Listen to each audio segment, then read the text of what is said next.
So for this video, we'll find the value of x if sine x times cosine x plus sine 2x is equal to 0.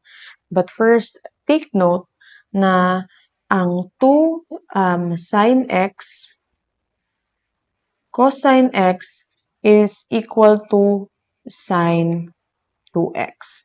Okay, our goal here is to express this one na isa na lang po na trigonometric function yung matira. So now we will divide both sides by 2. Ayan, so that we can cancel out 2, magiging 1. And then, this side will become 1/2 or sine 2x over 2. And take note, this portion here, sine x cos x ay ito yon. So we will substitute the value of that here para isa na lang yung matira. So, copy muna natin the original, which is sine x.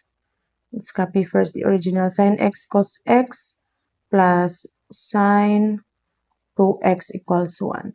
So, again, take note, this portion here is the sine x cos x is equal to sine 2x over 2. So, yun yung ilalagay natin dito. See, sine 2x over 2. Take note, this one is that one which is equal to that one. So, sine 2x over 2 plus yung natira which is si sine 2x over 1. So, as you can see, parehas po sila dito, no? Sine 2x, sine 2x. Ang dito lang, in the first term is 1/2, tapos 1 sine x. So, parang 1/2 plus 1 is, yan siya. So, magiging 3/2. So, lagay lang natin, it will become 3/2. So, 1 plus 1/2 kasi 1/2 to, tapos 1 will become 3/2 of sine 2x equals 1.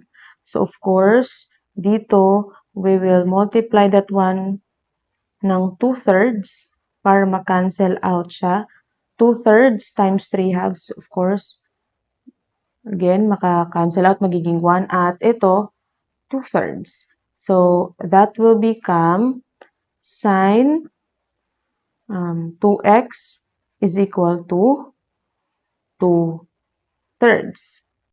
Or yung 2/3 is actually equal to 0.667. The next is we have to get the arc sine of 2/3 or 0.667. So that will be 2x is equal to the arc sine of your 2/3. Okay? Or kung gusto mo 0.667 ilagay mo, okay lang din. Ayan. So meron tayo ditong calculator. Let's have arc sine of 0.667. So that is actually 41.835. So ito is actually si 2x now is equal to 41.835. Now for you to get the value of x, divide mo lang po siya ng 2 both sides. Okay? So, pag divide mo ng 2 both sides, ito na yung magiging resulta. So, the answer here, okay, let's divide that by 2. By 2, then the answer is 20.917 or 20.92.